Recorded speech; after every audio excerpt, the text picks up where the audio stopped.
আমাৰ বৰপেটা আৰক্ষীৰ চাইবাৰ ফ্ৰডৰ বিৰুদ্ধে যিটো অভিযান, সেই অভিযান চলি আছে আৰু সেই অভিযানৰ অংশস্বৰূপে যোৱাকালি আমাৰ এটা টীম DSP ভাৰ্গীছ ডেকা আৰু বিকশিতা বৰদলৈৰ নেতৃত্বত আৰু OC হাউলিৰ নেতৃত্বত এটা টীমে এটা অভিযান চলাইছিলে, য'ত হাবিকুল হাছান নামৰ এগৰাকী ব্যক্তিৰ পৰা 21খনকৈ আপোনাৰ ATM কাৰ্ড পালে আৰু এটা মোবাইল ৰিকভাৰী হ'ল।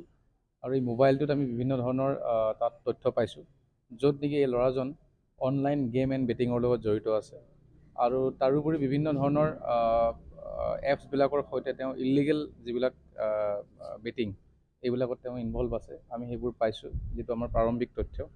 আৰু তাৰ লগে লগে 21খনকৈ আমি ATM কাৰ্ড আমি পাইছোঁ। ATM কাৰ্ডসমূহ আমি প্ৰিলিমিনাৰী যিটো এনকুৱাৰী আছিল চালোঁ, গোটেইখিনি এক্টিভ হৈ আছে।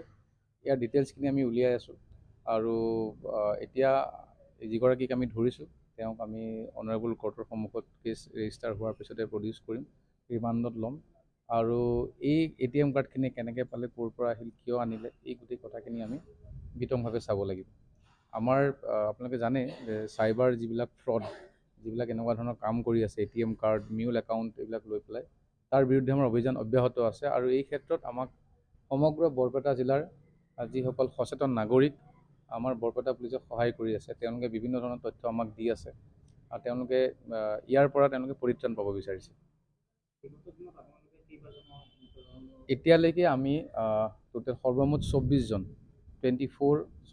আমি এনেকুৱা ধৰণৰ আমি যি ফ্ৰড আমি ধৰিছোঁ, যিবিলাকে নেকি একাউণ্টবিলাক বেলেগৰ ব্যৱহাৰ কৰিছিলে, চিম কাৰ্ড বেলেগৰ ব্যৱহাৰ কৰিছিলে, মোবাইল ফোন আমি পাইছিলোঁ। এটা আপোনালোকে গম পায়, কল চেণ্টাৰত আমি উৎখাত কৰিছিলোঁ। বিভিন্ন ধৰণৰ আমি মানি ট্ৰেঞ্জেকশ্যন পাইছোঁ।